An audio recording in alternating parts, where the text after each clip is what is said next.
అనగనగా ఛానల్‌కి అందరికీ స్వాగతం. పిల్లలు, ఇప్పుడు మనం తెనాలి రామకృష్ణుని కథల నుంచి 'వెయ్యి ముక్కుల జలుబు' అనే ఒక కథను వినేద్దాం. ఒకసారి తెనాలి రామలింగడు ఈ రాయలవారి ఆస్థానానికి రాకముందు తెనాలి నుంచి విజయనగరానికి వచ్చేటప్పుడు బ్రతుకు తెరువు కోసం దారిలో ఒక గుడిలో ఆగుతారనమాట. అది అమ్మవారి గుడి. అయితే అక్కడ జంతు బలులు అవన్నీ జరుగుతూ ఉంటాయి. అవన్నీ చూసిన తర్వాత ఇంకా అమ్మవారి మీద బాగా కోపమొస్తుంది తెనాలి రామలింగుడికనమాట. ఇంకా అమ్మవారితోటి, "అమ్మా! నువ్వున్నావా?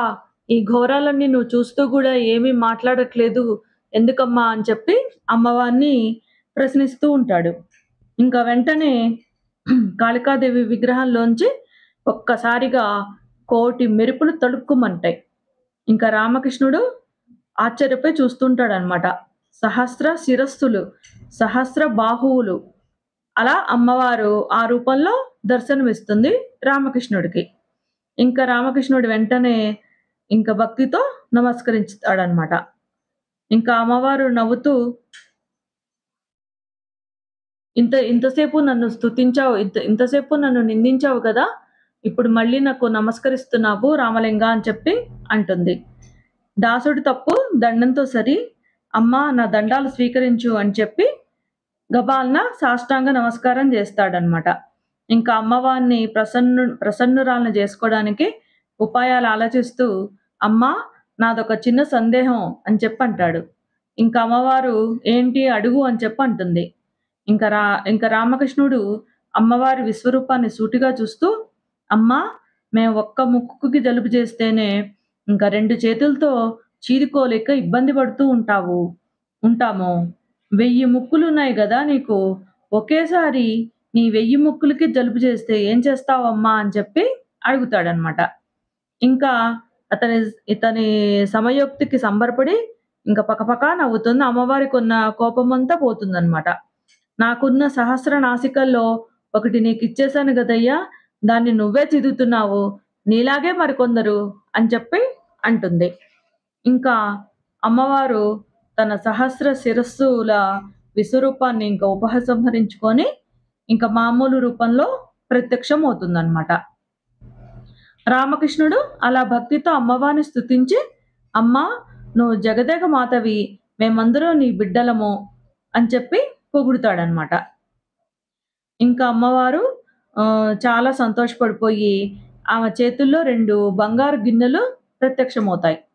నాయనా రామకృష్ణ అని నీకు 2 పేర్లు ఉన్నట్టే నా చేతుల్లోనూ 2 క్షీర పాత్రలున్నాయి. అంటే పాలతో నిండిన పాత్రలనమాట. అందులో ఒకటేమో విజ్ఞానం, మరొకటేమో ధనం. రెండిటిలో ఏది కావాలో కోరుకోవయ్యా అని చెప్పి అంటుంది అమ్మవారు. ఇంకా రామకృష్ణుడు ఆ పాత్రల వైపు చూస్తూ, ఒకటి ధనము, ఇంకొకటి విజ్ఞానం. ఇదా అదా అంటూ చొరవగా అమ్మవారి చేతుల్లోంచి 2 గిన్నెలను లాక్కున్నట్టు తీసుకొని ఒకేసారి రెండిటిని కలిపి తాగేసి ఇంక బ్రేవుమని తేన్చి అమ్మవారి వైపు చూస్తూ, విజ్ఞానాన్ని ధనాన్ని కలిపి ఆరగించేశానమ్మా. నేనిప్పుడేమో విజ్ఞాన ధనుణ్ణి అయినట్టే గదా అని చెప్పి అంటాడు. ఇంకా అమ్మవారు చూస్తూ, అమ్మ మాట కాదంటావా? అందుకు తగ్గ ఫలితం అనుభవిస్తావు. నీ విజ్ఞానమో, నీ కవిత్వమో వినోదానికి పనికొస్తుంది. నీకు లభించే ధనం నీకు గాక వేరే వాళ్ళకే ఉపయోగపడుతుంది అని చెప్పి, రామలింగ నువ్వు వికట కవి అవుతావు అని పలికి అదృశ్యమైపోతుంది అమ్మవారు. ఇంకా రామకృష్ణుడు చేతులు జోడించి, చాలు తల్లి చాలు, నాకు ఈ వరం చాలు. నీ అనుగ్రహంతో వికట కవినే సమస్త ప్రజానీకాన్ని వినోదింపజేస్తాను. వినోదం పంచుతూనే కార్యాలని సాఫల్యం గావిస్తాను. నీ కటాక్షంతో లభించే సిరి సంపదల్ని సద్వినియోగం గావించి నీ మాట నిలబెడతాను. లోకంలో మరే కవికి దక్కని వికట కవి అన్న గౌరవాన్ని సుస్థిరం చేసుకుంటానమ్మా. అమ్మవి అడుగడుగునా తోడు నీడగా ఉండి కాపాడు తల్లి అని ప్రార్థిస్తాడు మనస్ఫూర్తిగా. ఇలా అమ్మవారి అనుగ్రహం పొంది ఈ తెనాలి రామకృష్ణుడు వికట కవిగా పేరు తెచ్చుకుంటాడు. అంటే అందరినీ తన మాటలతోటి, చేష్టలతోటి నవ్విస్తూ ఉంటాడనమాట. కథ కంచికి మనమింటికి. నచ్చితే లైక్ చేయండి, సబ్స్క్రైబ్ చేయండి, షేర్ చేయండి.